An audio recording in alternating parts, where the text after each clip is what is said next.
दोस्तों, एबीपी विशंस के नए चैप्टर में आपका स्वागत है। कैकेयी द्वारा राजा दशरथ से भगवान राम के वनवास का वरदान मांगने के पीछे कारण क्या था? क्या वह मंत्रा के बहकावे में आई थीं या फिर वे अपने पुत्र भरत को राजगद्दी सौंपना चाहती थीं?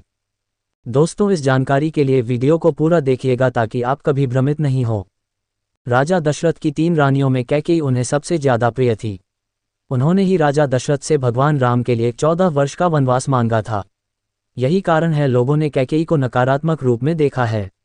लेकिन कैकेयी द्वारा राजा दशरथ से भगवान राम के वनवास का वरदान मांगने के पीछे कारण क्या था? क्या वह मंत्रा के बहकावे में आई थीं या फिर वे अपने पुत्र भरत को राजगद्दी सौंपना चाहती थीं? इस सवाल का जवाब हम आपको बताते हैं। तब तक वीडियो पसंद आया है तो वीडियो को लाइक करके चैनल को सब्सक्राइब करना मत भूले।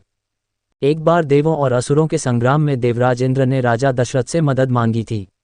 उस वक्त राजा दशरथ के साथ रानी कैकेयी भी उनकी सारथी बनकर गई थी। युद्ध भूमि में रानी कैकेयी ने राजा दशरथ की प्राणों की रक्षा की थी, जिससे खुश होकर राजा दशरथ ने कैकेयी से 2 वरदान मांगने को कहा था, लेकिन कैकेयी ने कहा कि वह समय आने पर वरदान मांगेगी। आगे चलकर कैकेयी ने अपने दोनों वरदान दशरथ से मांगे, जिनमें एक श्री राम के वनवास से जुड़ा था और दूसरा कि उनके पुत्र भरत को गद्दी पर बिठाने से। लेकिन ऐसे वरदान कैकेयी न मांगे क्यों? यही सबसे बड़ी बात जो हम सबको समझने की है, तो आइए समझते हैं। दरअसल राजा दशरथ की रानी कैकेयी राजा अश्वपति की बेटी थी। राजा अश्वपति के राजपुरोहित श्रवण कुमार के पिता रत्नऋषि थे। कैकेयी को वेद शास्त्रों की शिक्षा रत्नऋषि ने ही दी थी। उन्होंने कैकेयी को बताया था कि राजा दशरथ की कोई संतान राजगद्दी पर नहीं बैठ पाएगी।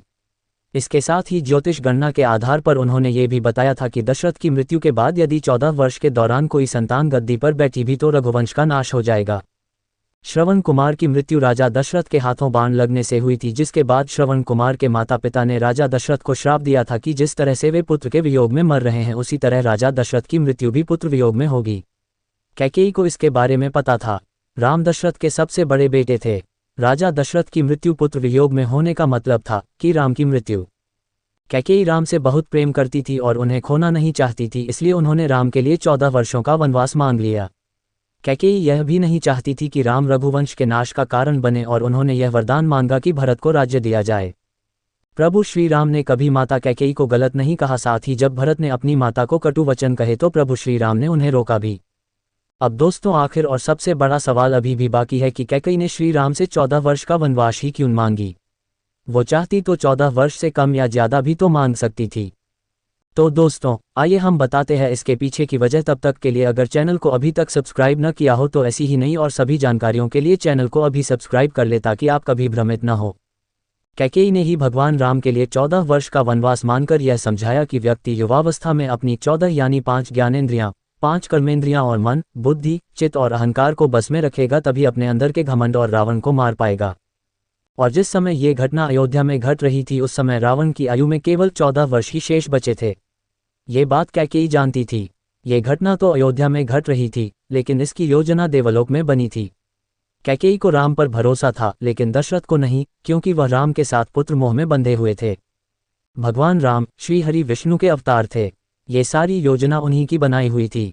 इस योजना में भगवान राम ने सरस्वती से मंत्रा की मति में अपनी योजना डलवाए। मंत्रा ने कैकेयी को वही सब सुनाया और समझाया जो सरस्वती करवाना चाहती थीं। इसके सूत्रधार स्वयं भगवान श्री हरि विष्णु थे। उन्होंने ही यह योजना तैयार की थी। कैकेयी यह जानती थी कि यदि राम अयोध्या के राजा बन गए तो रावण का वध नहीं होगा। इसके लिए वन में तप करना जरूरी था। कैकेयी चाहती थी कि राम केवल अयोध्या के ही सम्राट ना बने रह जाएं, वह विश्व के समस्त प्राणियों के हृदय के सम्राट बने। इसके लिए राम को अपनी समस्त शोधित इंद्रियों और अंतःकरण को तप के द्वारा सिद्ध करना होगा। दोस्तों, आप सभी लोग मेरे लिए क्या मायने रखते हैं ये मैं आपको कभी शब्दों में नहीं बता सकता। ये सच है कि YouTube चैनल मैंने अपनी स्थिति ठीक करने को ओपन किया था। कसम से बहुत खुशी होती है जब आप सभी को मेरी मेहनत पसंद आती है। मैं आप सभी का एक एक कमेंट पढ़ता हूँ। मैं आप सभी से ये वादा करता हूँ कि जब तक मैं जिंदा हूँ, YouTube मुझे पैसे दे या ना दे, पर मैं आपको ऐसी ही नई जानकारी देता रहूँगा। दोस्तों, हमारा वीडियो आप सभी को कैसा लगा ये हमें कमेंट करके जरूर बताइएगा। श्री राम के वनवास जाने के पीछे शनि की चाल को भी कह सकते हैं। आइए आगे बढ़ते हैं और जानने की कोशिश करते हैं कि ऐसा क्यों कहा मैंने। रामायण और महाभारत दोनों में ही 14 वर्ष के वनवास की बात सामने आती है। रामायण में भगवान राम को 14 वर्षों का वनवास भोगना पड़ा था। जबकि महाभारत में पांडवों को 13 वर्ष का वनवास और 1 वर्ष का अज्ञातवास झेलना पड़ा था। इसके पीछे ग्रह गोचर भी मायने रखते हैं। उन दिनों मनुष्य की आयु आज के जमाने से काफ़ी ज़्यादा हुआ करती थी, इसलिए ग्रहों की दशा भी ज़्यादा होती थी। शनि चालीसा में उल्लेख मिलता है, राज मिलत बन राम ही दीन्हा, कैकेयी की मति हरि लीन्हा। यानी शनि की दशा के कारण कैकेयी की मति मारी गई और भगवान राम को शनि के समय अवधि में वन वन भटकना पड़ा। उसी समय रावण पर भी शनि की दशा आए और वह राम के हाथों मारा गया। शनि ने अपनी दशा में एक को कीर्ति दिलाई और दूसरे को मुक्ति। दोस्तों, चैनल को प्लीज़ सब्सक्राइब कर लीजिएगा। मैं भी आपको दूसरों से अच्छी जानकारियां दे सकता हूं। और मुझे कमेंट करके मेरी कमियां भी बताएं, क्योंकि मैं आप सभी का बनना चाहता हूं।